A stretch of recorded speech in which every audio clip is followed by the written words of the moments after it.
Hey, this is Landon McCarter, and today I'll be presenting on Also Spake Zarathustra by Richard Strauss, which will be performed by a Dutch symphony orchestra, which I will not embarrass myself trying to pronounce. Now, the reason I chose this piece is because it is a tone poem that depicts the story of my favorite book of all time, Friedrich Nietzsche's Thus Spake Zarathustra. Nietzsche himself was an excellent pianist and an amateur composer as well, having turned out a fair number of choral works, both sacred and secular, by his 13th year. He famously stated in his works that he could only praise a god who knew how to dance, and that life without music would be too much to bear. He was, in his time, an avid critic of the opera, particularly of Richard Wagner, whom he had a very complicated personal relationship with. Nietzsche himself expressed a desire that this work might be depicted musically, calling it a work of music in itself. Zarathustra radically challenged my worldview, and I've read it many times over the years. It is written in beautiful prose, and I highly recommend it, although it can be kind of hard to get into without some familiarity with Plato, Aristotle, and Christianity. Now, Richard Strauss was born in Munich. He had a lifelong career as a composer and conductor, and he is best known for tone poems, such as Don Juan, Death and Transfiguration, and Also Spake Zarathustra, as well as some operas, such as Salome, Elektra, and Der Rosenkavalier. When the Nazis rose to power in 1933, Strauss accepted the position of president of the Reich Musikkammer, or the State Music Bureau. And according to his own reflections, he hoped that he might influence things for the better, and he is quoted as saying, "I might do some good and prevent some worse misfortunes in German musical life." Still, he had a complicated relationship with the Nazi Party, rebelling against them sometimes, but he also composed the Olympic hymn for the Berlin Olympics, which Nazis used as propaganda. So, tumultuous, if not problematic, relationship. Now, I mentioned the genre being a tone poem, but the subgenre, this is heavily inspired by Romantic era music, with a programmatic basis being the aforementioned novel. The musical styling is highly chromatic, harmonic language. It does employ some dissonance stylistically, but overall it is a very resonant, harmonic piece. It employs dramatic, thematic, and dynamic shifts throughout, through its 9 movements. Now, regarding the mood and atmosphere, in order to convey the story of the music, I need to first briefly summarize some of the book, which is a daunting task because it is a very dense and sometimes confusing text. Thus Spake Zarathustra recounts the tale of a philosopher who retreats into the mountains for 39 years, living in solitude amongst animals and contemplating nature. One day, he decides, waking upon the sun, that like a bee that has grown drunk on its own abundance of honey, he realizes that his insights have accumulated beyond what solitude can sustain, and he must now descend down the mountain to bestow his gifts to the hive of humanity. Although Thus Spake Zarathustra is a deeply complex and symbolically dense text, its early chapters revolve around a core idea espoused by Zarathustra himself. Man is something to be surpassed, and just as modern humanity looks back upon the ape with embarrassment, the future human, the Übermensch, will regard present humanity with a similar sense of shame. Because the themes are so existentially and ontologically empowering and grandiose, discussing the surpassing of all humankind, Also Spake Zarathustra mirrors these ideas with its musical structure. It begins with a pianissimo drone, low and ominous, then enters the brass, delivering a rising, largely conjunct motif, whose widening intervals create a sense of emerging ascent. The orchestration expands in waves, with brass and timpani driving a fortissimo dynamic swell that conveys overwhelming magnitude. The timpani reinforce this ascent with a steady resonant pulse before decelerando, creating a moment of suspended dramatic tension. In the next section we're going to look at, Zarathustra declares that God is dead, meaning that traditional metaphysical frameworks have collapsed under nihilism and the scrutiny of modern rationality. But this same rationality that dissolved the old religious worldviews now threatens to dissolve all of our shared ideals, leaving humanity vulnerable to nihilism, decadence, and a value vacuum. Nietzsche argues that the only way to avoid nihilistic decline is not to retreat into claiming that there are no objective meanings, therefore there are no meanings, but rather to declare that subjective, lived human experience is the highest meaning that there ever was or could be.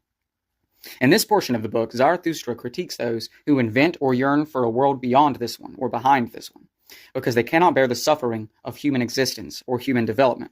They cannot bear the ambiguity and imperfection of earthly existence, so they have to fantasize about another realm of existence, or to look backward to past ideals and antiquated concepts of human nature, wishing to become like animals.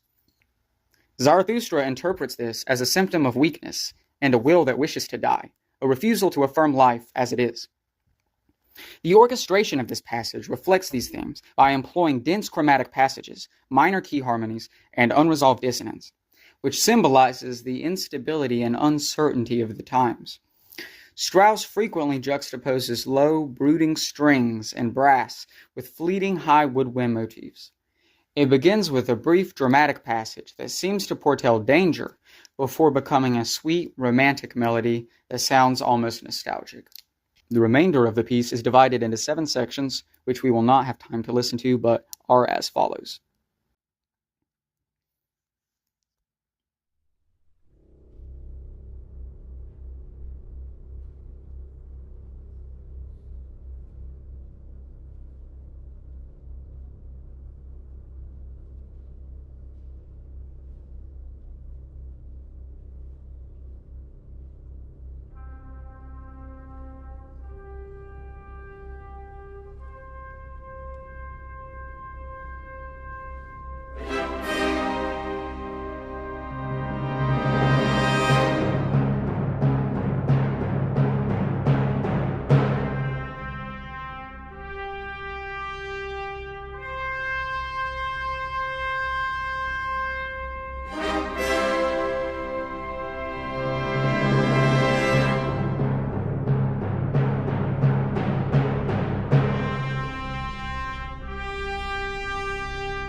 Upon gaining some controversy for not accurately depicting the very famous work, on the eve of Zarathustra's premiere, Strauss felt it necessary to clarify his position and wrote, "I did not intend to write philosophical music or to portray Nietzsche's great work musically.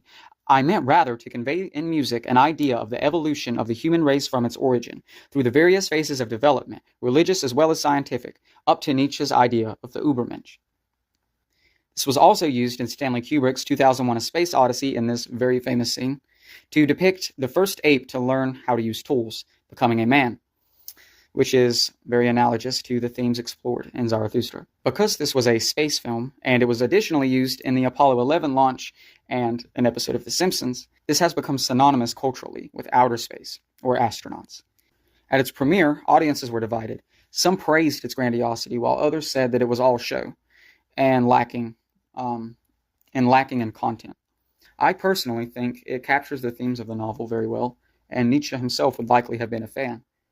The variation from movement to movement in order to tell the story of humanity, which this tome poem takes chapters out of order from various points of the book in order to construct a semi-independent narrative about the evolution of humanity. And I think it does a very good job adapting the themes and concepts of the book into a completely different modality.